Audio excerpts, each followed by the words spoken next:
students have been at 75%, and persistence rate for attending the same institution, which means they didn't leave, they remained at that same school, at 65%. Average time to BA for completion for our students in the last 5 years has been 3 years. The number of students who obtained a bachelor's degree thus far in the last 5 years of that group is 123 students. And the number of students who have attained a graduate degree is 1 thus far. Program outcomes, just some more numbers that we want you to be impressed with. Between 2015 and 2020, we have approximately 410 students who transferred, again, to our partner schools from our community colleges. And we've had over 150 students from our partner schools have been transferred. And so again, we just wanted you to get a breakdown of the numbers of our 39 partner schools. Clark Atlanta at the top, Texas Southern, Grambling, Xavier, again, one of our more popular schools, Tuskegee, Dillard, Lane. And so you can see the numbers are rich and impressive. And now I get an opportunity to introduce our amazing HBCU presidents. Dr. Colette Pierce Burnett is the president of Houston-Tilson University, located in beautiful Austin, Texas. She's a native of Cleveland, Ohio. She joined HTU, which is what we like to call it, as president July 1, 2015. She's the first female president of the combined institutions of Houston and Tilson colleges. She served as interim president at Pierce College in Puyallup, Washington. She was vice president, administration, and chief financial officer, executive assistant to the president at Central State University in Wilberforce, Ohio. Dean of Information Technology at Pierce College at Lakewood, Washington, and manager of consulting and project management services at Washington State Department of Transportation in Olympia, Washington. She is a strong proponent of historically Black colleges and universities and civic community engagement. She is laser focused on finding resources to support student-centered universities. She has currently served as co-chair for the mayor of Austin's Task Force on Institutional Racism and Systematic Inequalities, board chair of Leadership Austin, and treasurer of the Independent Colleges and Universities of Texas. Her many honors include, get ready folks, the Ohio State Outstanding Engineering Alumnus Award, Anti-Defamation League Community Hero Award. Diverse Issues of Higher Ed, Top 25 Women in Higher Ed. Thurgood Marshall Chief Fiscal Officer of the Year Award. The Daytona Business Journal Chief Fiscal Officer Award. So Dr. Burnett knows how to take care of the money. Are y'all getting that? And finally, a member of Delta Sigma Theta sorority in the Links Incorporated. She received her high school diploma in Cleveland, Ohio from John F. Kennedy High School, a Bachelor's of Science degree from The Ohio State University, a Master's of Science and Administration from Georgia College, and she's a graduate of Harvard Graduate School of the Education's Management Development Program, and received her ED in Higher Ed Administration from the University of Pennsylvania. Welcome, Dr. Burnett. Our next president, Dr. Carmen Walters, Tougaloo College, Tougaloo, Mississippi. July 1, 2019, Dr. Walters became the 14th president to lead the historic Tougaloo College, bringing to the institution more than 24 years of experience in leadership, curriculum, and policy development, fundraising, student enrollment, team building, conflict resolution, diversity and inclusion, strategic planning, and organizational management. Prior to joining the Tougaloo family, she held various executive positions at Mississippi Gulf Coast Community Colleges for 6 years, including executive vice president of enrollment management, student success, and institutional relations and campus vice president. Prior to that, she held executive leaderships at Delgado Community College in the New Orleans area for over 18 years. She was an assistant vice chancellor for human resources and the chancellor to the vice chancellor for academic and student affairs.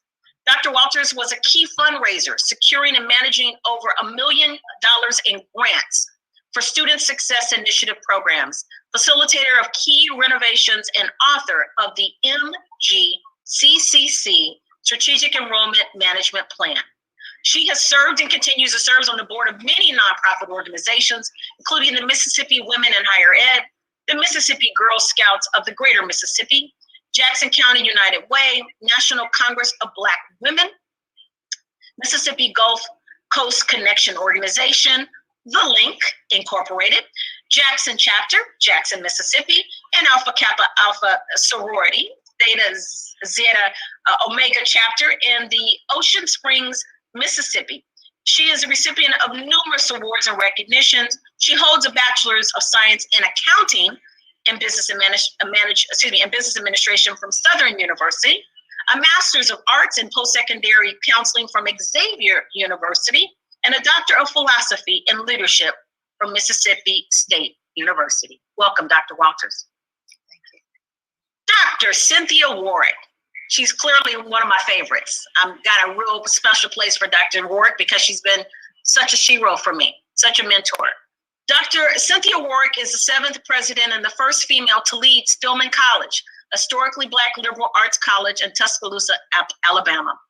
Over 20 years of higher education, faculty, and administration positions, Dr. Warwick received the PhD in Environmental Science and Policy at George Mason University after completing the Master's of Science in Public Policy at Georgia Tech and her BS Pharmacy degree from the one and only Howard University. She began her academic career with the pharmacy school faculty at Howard University, followed by appointments at the University of Texas, Houston Health Science Center, Texas Southern University, Florida A&M, and Elizabeth City State University.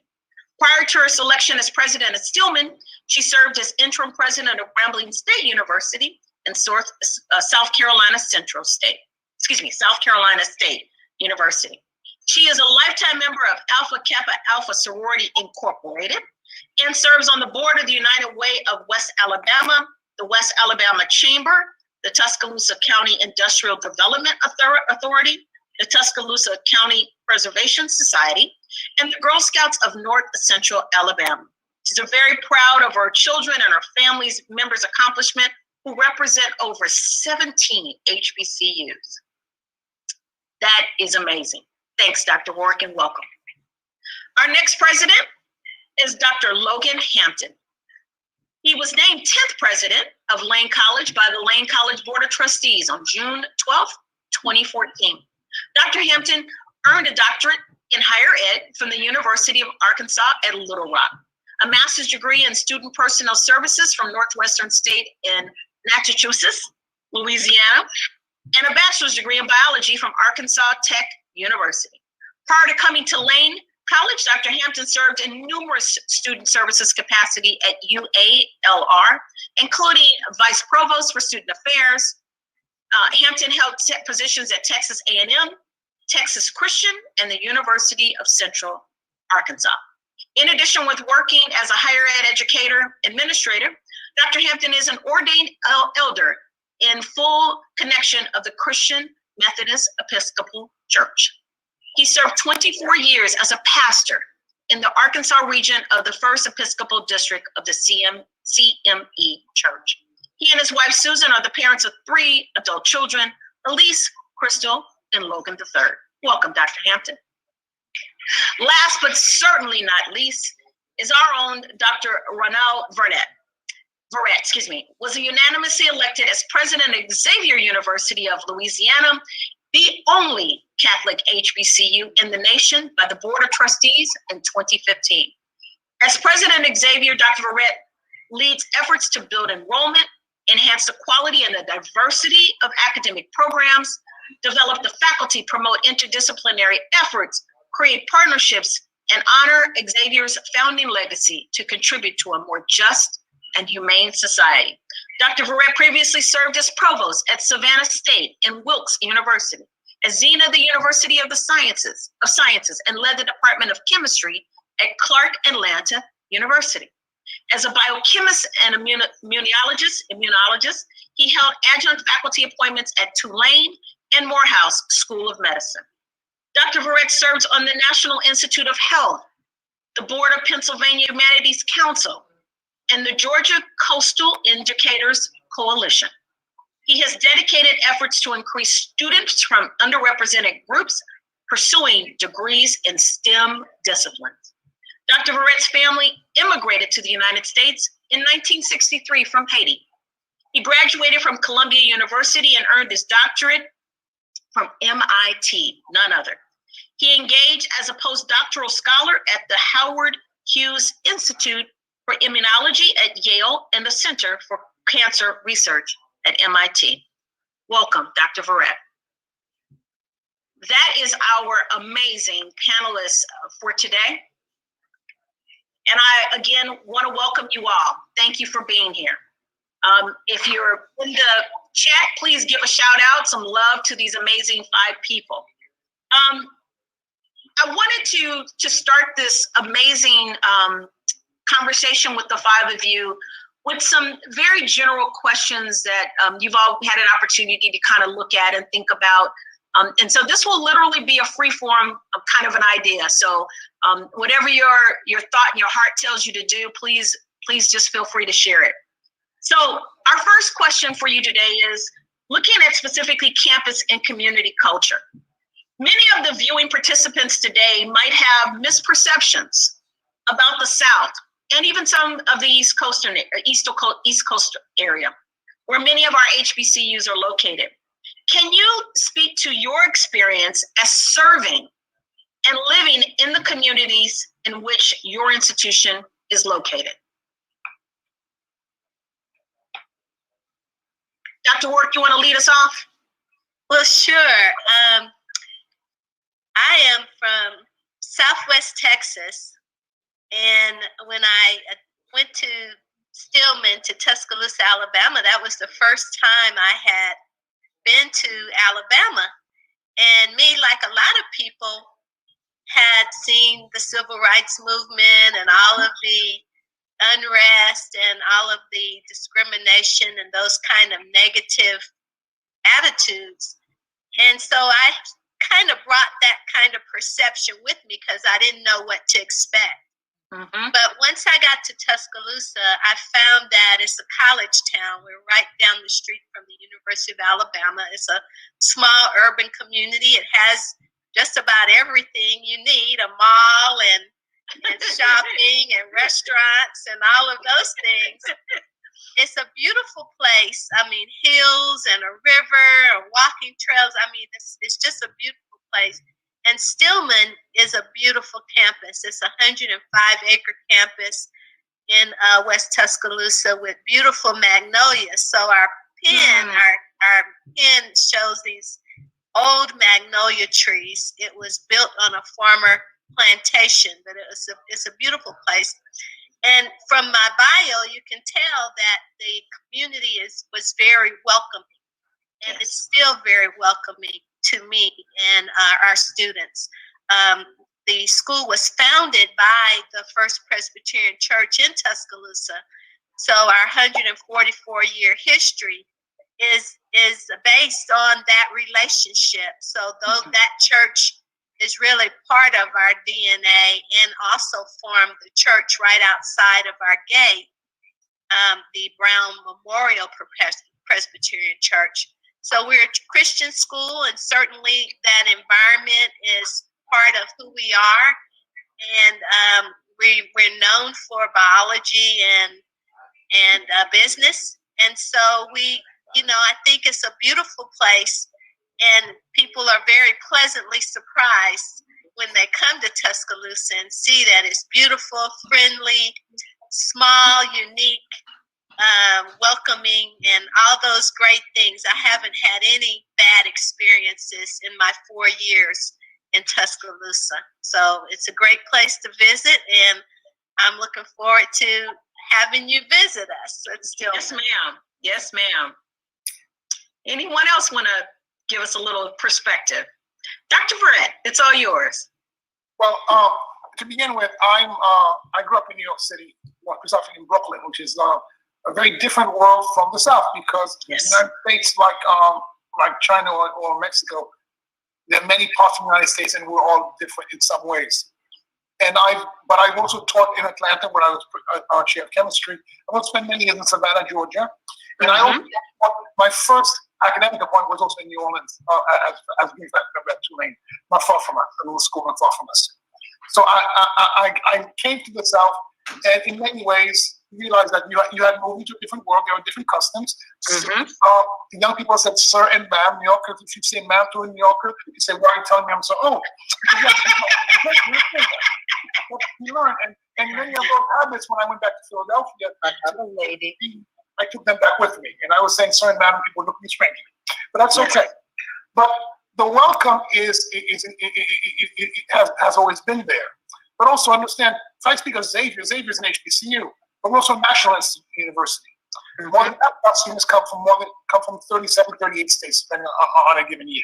Wow. So we have students from everywhere. In fact, the two largest draws of our students outside of the immediate Southeast, which means Texas, Louisiana, and Mississippi, the largest draw for our students are from the Chicago, Illinois area, from Minnesota, those places, and California. So we have Californians in large numbers because, if you understand, historically, a lot of our alumni went to California and to the Northwest. Migration that way, and their grandchildren. So in fact, as a friend of mine who was a pastor in Bakersfield would say, every time there would be an argument about something in the school, in his church, it was about something that happened back in the ninth ward of New Orleans to my grandfather, my grandmother. So people come here in also a very diverse environment. New Orleans is a city where many people are here. You know, there's an African American community, there's a large Vietnamese community, and many of those young Vietnamese come to Xavier. These are the children of the boat people who came here back in the 70s, who have no home. Many of those, their children are actually in our schools. So that feeling of welcome from many different people is what we've always offered. And the other piece that attracts students is that the diversity of programs. We send not only the most African Americans who go down to medical school and get medical degrees than any school in the country. We've done this for many years. But also, if you go to the doctoral program in the sciences, we send those students, more students than anyone. We've been doing that in the physical and life sciences. But it's not just that. We're liberal arts school. Our social scientists, our artists, so people can come and become who they are. But the welcome that I find here is that the one piece I'll say is that one of our traditions that students serve each other. The notion of service to everybody else and students serving to each other is one of the things I'll say is that as a new president, to hear the table in the cafeteria away from me, to hear one young woman speaking to another classmate who's approaching their table and say, where have you been? We haven't seen you in study group for the last 2 weeks. Wow. Wow. It's about everyone coming across the finish line together, not one elbowing somebody else out. Amen. Amen. Amen. Dr. Burnett, I think you've got something to share with us. So I have the history between Houston-Tillotson University and Austin, Texas is it's been a long dance, and I think we're now finally at a place where Austin prides itself as, they call it the Violet Crown City because of the beautiful sunset, and finally that the masses in Austin see Houston-Tillotson as a jewel in that violet crown, but it has not always been that way here in Austin. Austin is a very prosperous city. It's on a lot of the best ofs, and it's also a lot of the worst ofs when it comes to racial segregation and the grand divide in economics between people of color and white people. So it just very, very quickly, in 1928, the university was founded in 1875, 10 years after Juneteenth, and that in and of itself is phenomenal. So by its founding, it was educating freed slaves and their descendants, their direct descendants. So if you really process that and coming from the north of Cleveland, we didn't celebrate Juneteenth the way Texas shut down to celebrate Juneteenth. So that was really eye-opening for me. And in 1928, the city council actually passed a legal plan where if you were black or brown, you had to live in 78702 if you wanted your utilities cut off. So it was an intentional movement of Black people into what's popularly known as East Austin. And 78702 is the zip code of Houston-Tillotson University. So over time, the city, the deterioration of East Austin because of the city's, quite frankly, lack of investment in it, and a lot of environmental injustices, the list goes on and on. The university was right here, a rock, and we're on the second highest hill. We're on a very beautiful piece of property because this property could not be farmed, so it was cheap. So our founders purchased it for the university. Now it's some of the most valuable property because of our view of the Capitol in downtown. Absolutely. So the university suffered when it comes to, as gentrification began to take over, once this area of Austin was neglected, quite frankly, by the government, the city government, the university suffered. And with the integration of University of Texas, we began to be seen as the stepchild institution. When someone says the university, I say, what university? We're older than the University of Texas. We were here first, the university. And we now, the other day I had an alum say to me that she was with someone and she said that she went to school in Austin, and they asked her, did you go to Houston-Tillotson? She said, we used to get, did you go to University of Texas? Are you a Longhorn? So we're proud to be the Rams, and that we have turned a corner with that. Really tremendous. And the city of Austin has really embraced the institution, and like Dr. Warwick said, really embraced me as a leader here in the city. We still have our challenges. I still am reminded every now and then that I'm African American, but in the majority of my days, the majority of my time, we have really built a really rock solid relationship, and a part of the growth of Austin, not as quickly, and as we have a long way to go, but we're actually in the game. We may have to seat up to the table, like Shirley Chisholm said, but we're actually in the game. And that, just in closing, I want to say, I thought I was your favorite president, but you said Dr. Wood. Okay. So you are my favorite Texas president. Okay. Dr. Work's my favorite Alabama president. I love it. Yeah, Dr. Hampton, any thoughts on this topic? Yes, 60% of Lane College students are from the state of Tennessee. 40% of our students are from outside of the state of Tennessee. Wow. So I am fond of saying that you will find students from California to the Carolinas, from Detroit to Dallas, and all parts in between here at Lane College. This year, I've had the delight, or last year, I had the delight, she's in the second year now, of having my daughter from Accra, Ghana, to attend Lane College. And one of the interesting things about having Justina to arrive in the States for the very first time in her life is that she has had to make very few cultural adjustments to the campus and to the community. Now, she is more polite. She's yes sir, no sir, much more, and she is going to be on the job, a little bit. But other than that, the music, the culture, the dance, the dance moves, so much of it, as she's talking to students, and talking to her older sisters, my daughter's here my biological daughter's here in the States, there's just so much they have in common.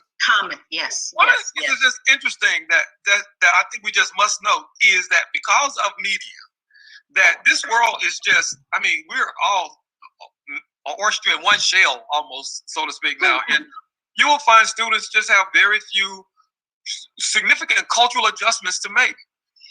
What happens here at Lane, I had a student say to me a few years ago, we were talking about this issue.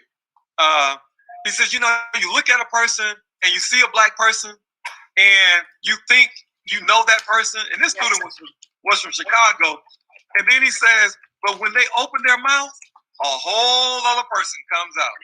And so here you cannot judge black folks on this campus. You just have to get to know them, know their story, because there might be an accent from anywhere across the United States of America. There might be a perspective, a lifestyle, a family history that brings all of that diversity diversity here. So, and the students from California come in and just do an excellent job here at Lane College. We're always excited to have them. We just want more of them, as do my colleagues. Well, we're doing our best to send them, pipeline them to you. But I think, Dr. Hampton, you brought up something that's so key. I think the idea of seeing Black African Americans as individual stories and not lumping us, as Dr. Verrett said, all together. We are so different. I think it's the recipe for understanding some of the issues that we face racially in this country. If we could be treated as, I don't really know your story, so let me sit down and figure out what your story is, which may be different than Dr. Burnett's, which may be different than Dr. Verrett's. I think it's really what we're asking this country to do, is to see us individually. So what a powerful statement. Dr. Walters, I know you're behind that CW. Come on, give me some ideas of what you think about this idea. Well, yes, I'm trying not to be behind the CW, but my camera is off, but nothing shows. So I'm a little lost here. No problem. We can hear you just fine. Go ahead. Okay, well, great. Listen, I'm excited to be here with my colleagues and listening to Dr. Verrett talk about Xavier. I started my college career there, left and went to Southern University. My parents had 13 children and 5 of us were in college at one time. So we had to go to that college across the street, Dr. Verrett, Southern, which is a state institution. And then I came back and got my master's there. So you're making me homesick as you talk about the But how exciting is it to be a part of this group to talk about the diversity of historically Black colleges? And certainly Mississippi is no different. We have a variety of students here, and we talk about the contribution that this college has made to the civil rights movement. And so that social justice piece is really front and center here at Tougaloo College, and even now has arisen even stronger after the murder of George Floyd. So we are attracting students from all over the country, and then in Jamaica and some of the other areas. We are concerned about what that's going to look like after COVID-19, the pandemic, and all of us thinking about what's going to happen with our international students as we go forward. But we have great hope with who has just been elected in the White House. So we're very excited about what's coming. But Tougaloo College is so focused on the community. We are a beacon to the community. We had the testing here for the community. We were in the fight to get the vaccine here. We are connected to the community, and our students are really engaged in that. And that's a part of the history of Tougaloo, being a former plantation, and now educating the generations of freed men and women here. So we're very excited to be a part of this conversation and looking forward to talking more about